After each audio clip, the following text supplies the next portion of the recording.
Welcome, everybody. Hands on Apologetics. You have now entered into the Apologetic Zone, Virgin Most Powerful Apologetics Dojo. Now, let's talk about atheism, shall we? There are lots of slogans out there proposed by atheists, but how do we answer them? Well, our guest, John DeRosa, is on board, coming into the dojo. He has an undergraduate degree in math education at the College of New Jersey and an MA in Pure and Applied Mathematics in Montclair State University. But many of you know him through his work on the website, www.classicaltheism.com, which is an awesome website with lots of great videos and interviews on atheism, Christianity, Catholicism, great stuff, and free books, by the way. John DeRosa, welcome to Hands On Apologetics. Gary Michuta, it's always a pleasure to talk with you. Thank you for having me back today. Oh, it's a pleasure. It's always good to have you on board because, after all, I mean, you are Mr. Classical Theism himself. Well, I will say we're pretty strict at the Classical Theism podcast. We call ourselves studious amateurs. We want to come alongside. I come alongside the guests. We learn from great experts, content that we can present in conversation. But I'll tell you what, Gary, even though, I call myself a studious amateur, I think the listeners of your show, of my show, I think they would like that label as well. But guess what? If you even have that if you have that amateur label, you're already far ahead of a lot of the people out there who are criticizing the faith with these superficial slogans without really digging deep. If you have any level of understanding and you want to learn about this stuff, I think you can go a long way towards steering our young people and other people back towards the church. And the first slogan we're tackling is that there's no evidence for the existence of God. Now, John, you tackled the one where you asked the person what was the best argument they heard. They would say none, and then you can present them some evidence. But how do you answer the atheist who will say, well, the evidence I found was not very good, it was full of holes, and they might even give you some examples. I think honestly, I think that's the most common answer you're going to get is, well, I've heard Christians say they just have faith, or that they have to, they prayed once and then something happened, or the design argument from Paley's watchmaker, something like that. And if they present that type of weak evidence, remember, you ask them, what's the best thing you've heard?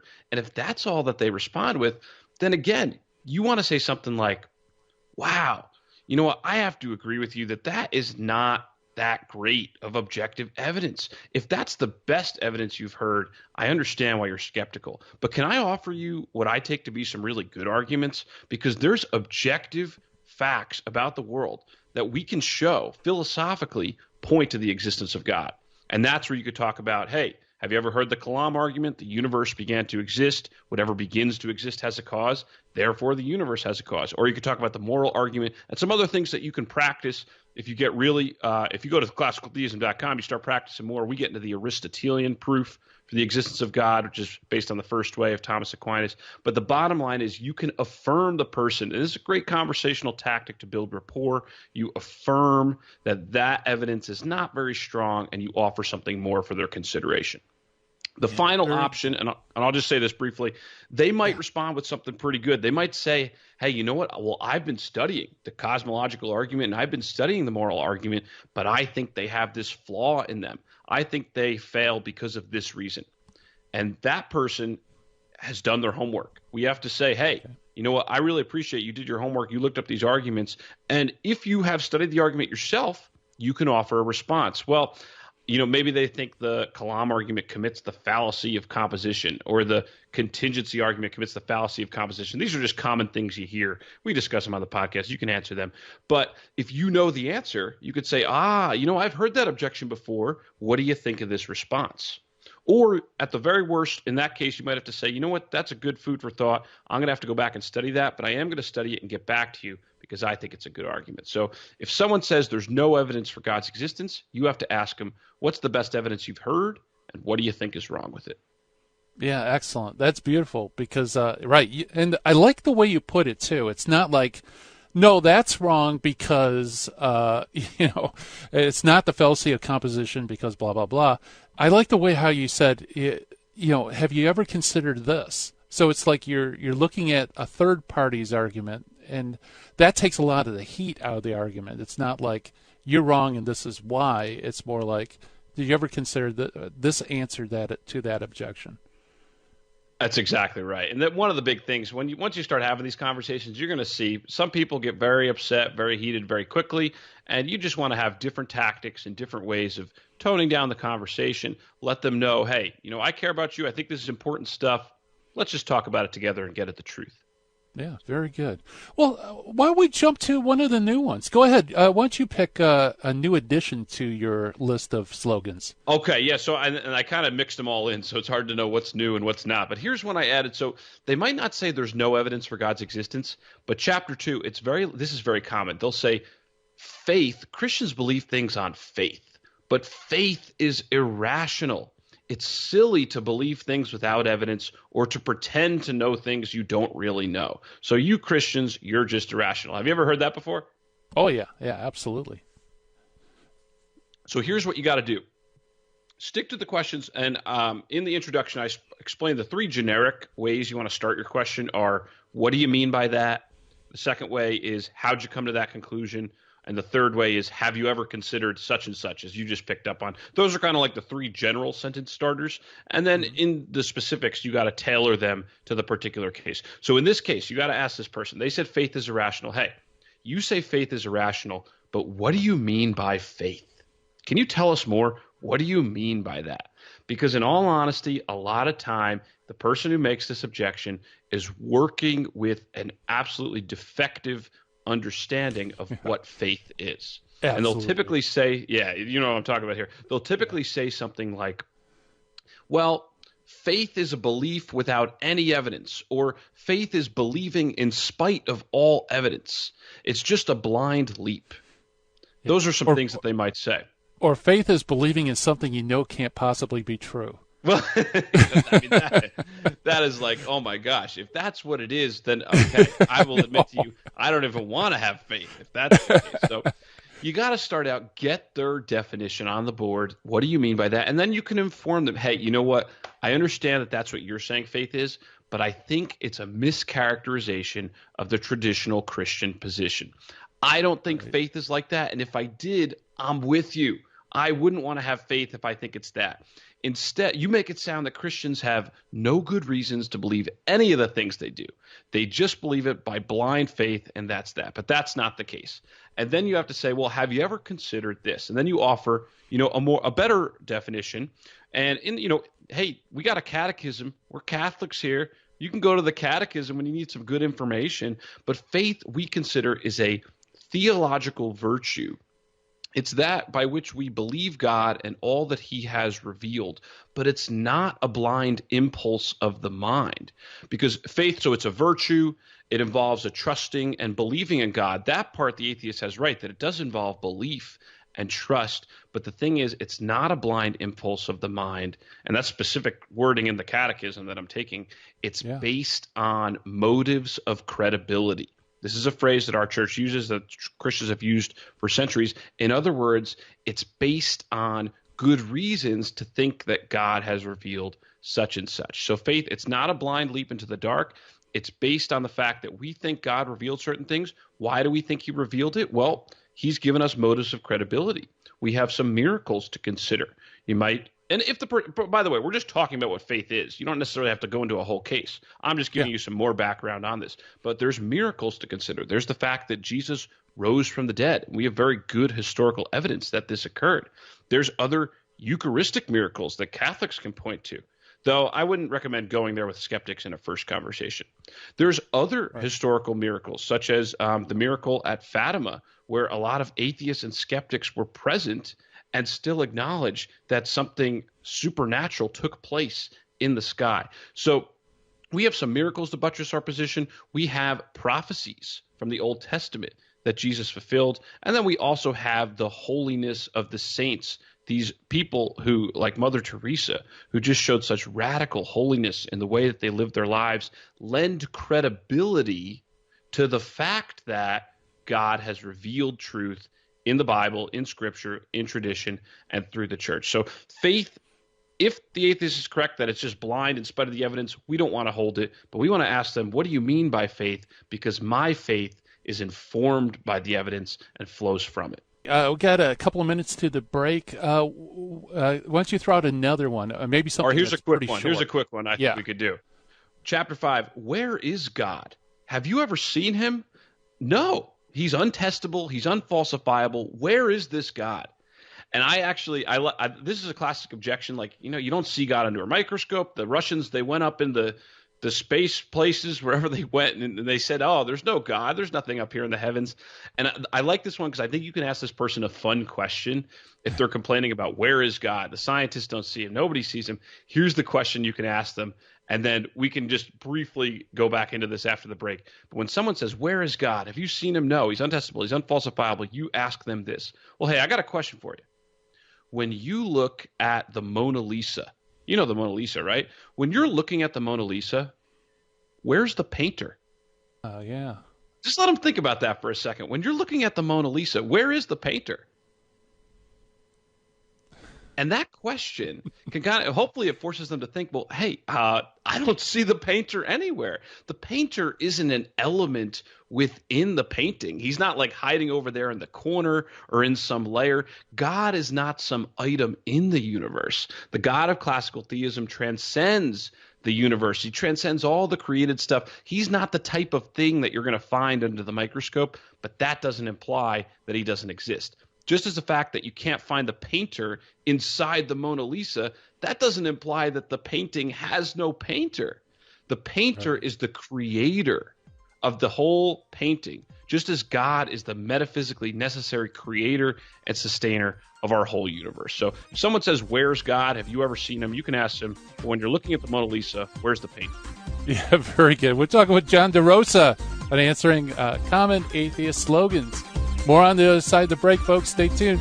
The slogan, where is God? That you bring up a really interesting point. I mean, that was a great way to respond. Where's the painter in the Mona Lisa, right? But it's funny how. Oh, go ahead. I was going to say, I like that it gets at like the type of evidence we're looking for. That's kind of the difference, because if you're only used to thinking about one type of evidence, the type of evidence that you can see in a laboratory, and you don't consider like philosophical evidence or historical evidence, then yes, it is quite hard to come to see God. But once you allow philosophy and history and other things into the ball game, then we can bring out those clues and those arguments that point to God. What I like about this particular slogan is it highlights something that is very common out there, and that is that non-believers often try to use their imagination of what God would be if they were God, and they often make him into a feature of the universe, like this old man dwelling up in the sky somewhere. And so when you say, where is God, that, lurking behind it is that misconception that, God somehow is dwelling within his own creation, outside of the incarnation. That's such a great point, and it shows that Gary Michuta is a classical theist, because that's one of our big emphases at the Classical Theism podcast, is that God is not a creature like we are. He's radically different than us. He's transcendent from us. So you got to get that picture of the old man in the sky, the bearded guy up there. You kind of got to put that out of your mind when you're considering traditional monotheism and Catholic Christianity in particular. Well, go ahead. Pick another new slogan to your book. Yeah, this is a brutal one, because you're going to hear this a lot, and it'll just put you, you'll be stuck in the mud if you haven't prepared for it. It's chapter 10 in the new table of contents, but the God of the Bible is an evil maniac who commits atrocity after atrocity. Have you ever heard that one before? Oh, yeah. Yeah. In fact, there was a very prominent new atheist that makes that, well, actually a couple of them that make that argument. I think it might even be all of them. Now that I'm that's true. Now that I think about it. Yeah, right. Dawkins makes that argument. Let's see who else. Christopher Hitchens, the late makes Hitchens, a similar argument.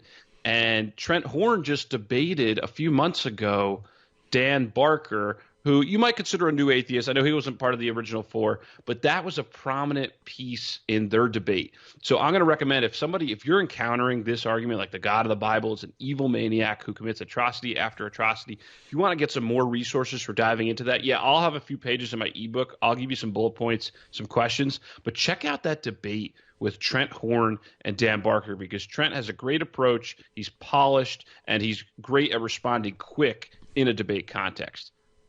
Oh, yeah. Yeah, he's been in the dojo a few times. So, yeah, we're more familiar with Trent Horn's work. Very good. Well, here's the first thing. So how can we approach this? First thing I suggest, you got to ask this person, how did you come to that conclusion?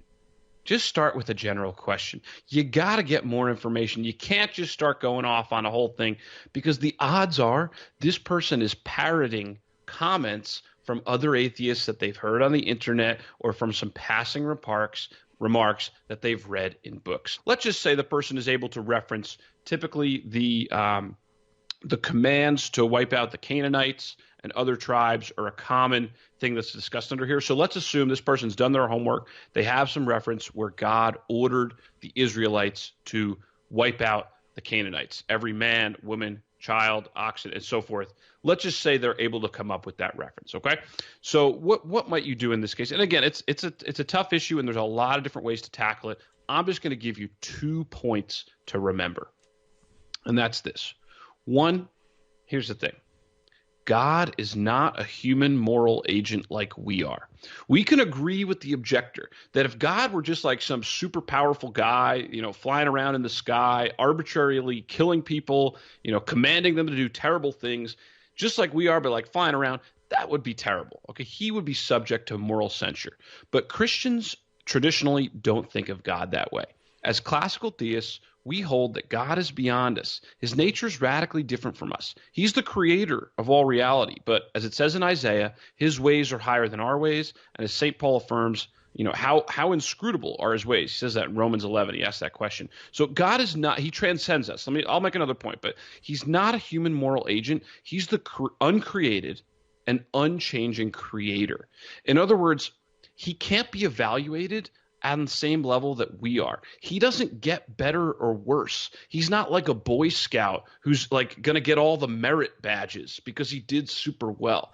God is already self-sufficient and perfect in himself. So why do I bring this up? Well, again, it would be wrong for humans or human moral agents to do the things that God does in the Old Testament. We don't have the authority. We're not the creators of all that exists. But God is the author of all life. He has the authority to take and give life as he sees fit, and he doesn't owe any of us a long, happy, healthy life, although we might want that. So that's the first point. God's beyond us. He has the authority as the author to give and take life as he sees fit. Now, people are uncomfortable with that. They don't like that idea. So additionally, I would point out this, because it's very distasteful to say that nowadays. Point out God's judgment, that although God's beyond us, he has the authority to take life as he sees fit. Point out that God's judgment will be perfect. There will be no mistakes in the final judgment. And I even remember a priest saying something like this to me in college. Like, there's no worry that on a Catholic Christian worldview, God killed a bunch of people or ordered them to be killed, and they're going to end up in the wrong place. No. If they're saved by grace, by being engrafted into Christ, even if they only lived a short life, they will be given eternal life. And if they die in a state of mortal sin, if they're willfully separated from God, then God's not going to force them into his kingdom against their will. So point out to the person that God's judgment will be perfect. Don't worry that, because I think the worry is Israelites are slaughtering people, and there's like some innocent people that are going to get taken away. You don't need to worry about that. God will sort everything out in his perfect final judgment. So I think those 2 major points can help dispel a little bit about these atrocities. 1, God's not a human moral agent that can be judged on the same grounds. And 2, his final judgment will be perfect. There will be no mistakes. Virgin Most Powerful Radio, sharing the gospel with clarity and charity.